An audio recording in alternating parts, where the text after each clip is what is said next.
I would say I'm an entrepreneur, and I've always been an entrepreneur, I think, in my life, and I've always started things. People like describe me as a giraffe. I always have a very nice overview on what's happening. When I was already little, like all my friends, when they asked me what I want to become, I always said I want to work in an office. Hi, my name is Valerie. I'm the co-founder and CEO of Purency, and we make microplastics visible. So we sell software to laboratories that make microplastics measurements, and we basically automate the data analysis so that they can tell which type of microplastics, what size, and how many particles are in their samples.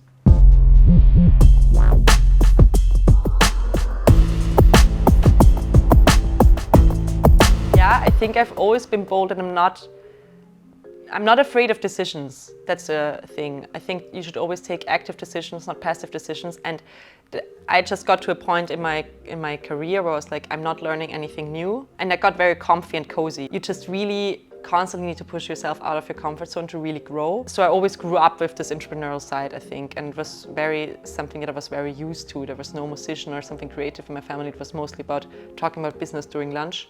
And I think that really transformed me. Basically triggered my curiosity for this business topic, because I always wanted to know, okay, how do you do those strategic decisions? I moved from Erasmus to Madrid, to Spain, and then I lived 1 year in South America and worked there for the United Nations, for the Industrial Development Organization. And that really moved me in a totally different sphere, away from this whole like leadership managerial perspectives, but more to this whole environmental skills and environmental knowledge, because there I really noticed how people live there very differently, how they have very different expectations from Europeans or the Western society or where they want to go to. And that's what I focused on, and that's why also I think this whole microplastics topic was so interesting for me, because it really fits very well into my management background as well as my environmental curiosity and the regulations and really changing something in the system. Like 3 years ago, I quit my old job as a consultant, and I thought I'm gonna travel, but then COVID happened. And I basically got a call on a random afternoon by a guy who's now my co-founder, Michi, and he asked me that he has this microplastics project. He's a chemical student from the TU Vienna, and he's looking for somebody who has a business background and also some environmental science background.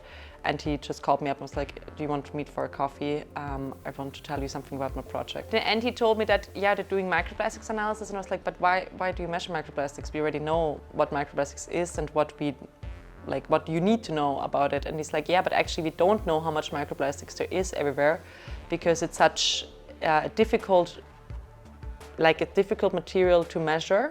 I thought already everything was known already by microplastics. So I was pretty much surprised that you don't have a standardized method to measure microplastics yet, and that we don't know actually if it's dangerous for our health or not. And that's what really fascinated me when I researched more about the topic. Basically what we do differently is only the data analysis. So with the whole part of the manual analysis from the analytical chemist, which he takes like hours to analyze one sample because he has to do it manually. This part is basically done by our machine learning, so automated. And therefore it's much faster, it offers much more robust results. It's actually comparable, because if you put the next day another analytical chemist on the sample, he might find totally different microplastics. And our machine learning model doesn't do that. So it's basically like 10,000 experts in one machine learning model, and therefore analyzes it much faster. What really changed my life is I was on a Rotary Youth Exchange when I was 16. So I was on exchange for 1 year in the US. There I really noticed, like in the US, it's much more, man-made, hands-on. I basically, get shit done, I would say. That's my biggest description. And overall, I'm also like what my co-founders describe me is also the rock in the ocean, basically, that you can always hold on to. This giraffe on the rocks. Yeah. I think that it's super important to get out of your comfort zone and to meet different people and really to open up, and especially with different cultures. This experience in the United States when I was like 16 really shaped my life, because I noticed small things that people do very differently, and I always basically stole a little bits from there, a little bits from there, a little bits from there, and combined it all in my life. As in every entrepreneur life, I think every entrepreneur at least can tell you that there's like huge ups, and next down it can go very, very low. So it's very fast moving. Don't be afraid to ask for help. Always look for help. There's always people who did something similar, or you don't need to always invent the wheel by yourself. You really can just ask some people and gather opinions and then make a decision about it, or you just listen to your gut feeling and do it by yourself. Really, really, really trust your gut feeling. I think 2 years ago I would have laughed about it, trust your gut feeling, but it's really, really important. Yeah, I think back then it was super bold. Like, I just decided I quit my normal job on the 23rd of December. So I just thought, I don't want to spend New Year's with this job.